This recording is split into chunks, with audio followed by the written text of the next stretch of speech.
So I'm upstairs here in the house. This is the first room. This is like a second living room. I got one major crease across the living room here.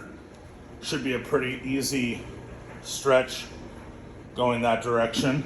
This room here, got the wrinkle there.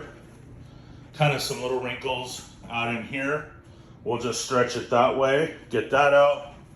And then we got this one in the closet. Should be able to just stretch it to the back of the closet and be done with that.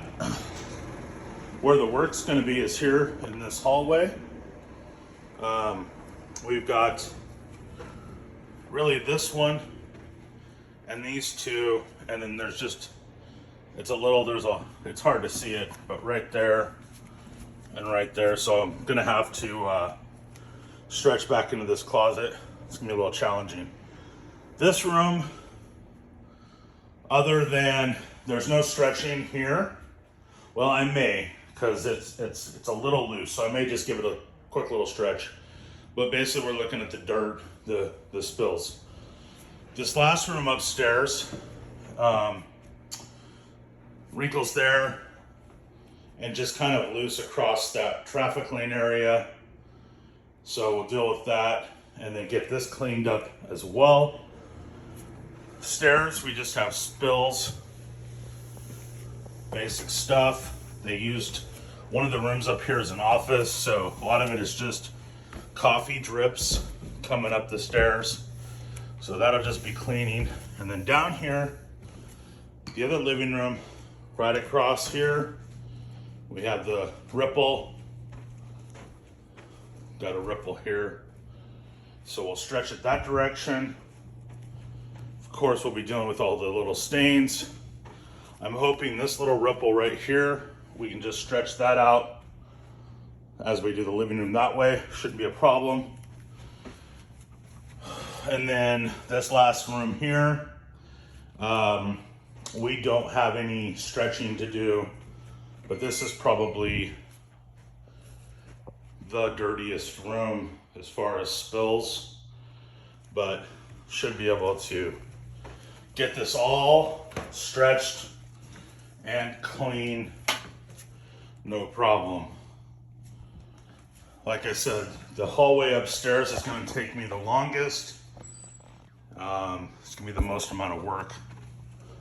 Otherwise, the rest of them should go fairly quick, and then we'll be able to do the carpet cleaning. So I will get back to you guys later and show you the results. All right, well, got all the carpet stretched. We started upstairs with the second living room, and this is what I got off of it. As you can see, everything is nice and stretched. This is the first room in the last video. There's a big wrinkle there. You can see as I clean that, that'll help.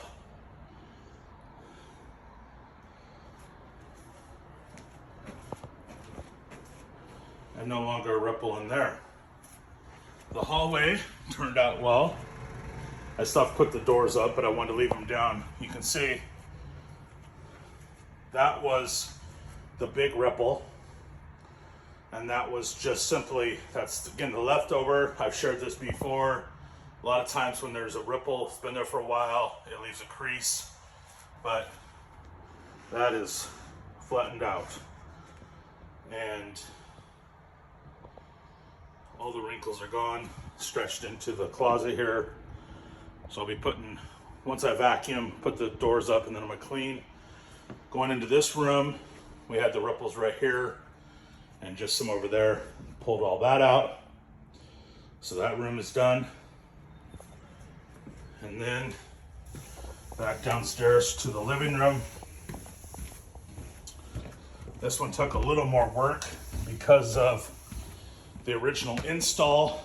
The tack strip, the baseboard was installed directly over the tack strip. Usually if there's a baseboard on carpet, the tack strip would be a little bit farther back in the room, and leaving enough gap to retuck the carpet.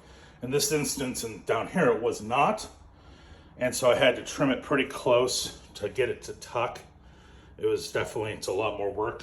And yet it's easier than removing baseboards and potentially causing damage. So got that all done.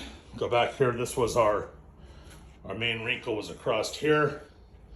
Again, this is also a seam, so it does show up a little bit, but it's not, there's no actual hump in it.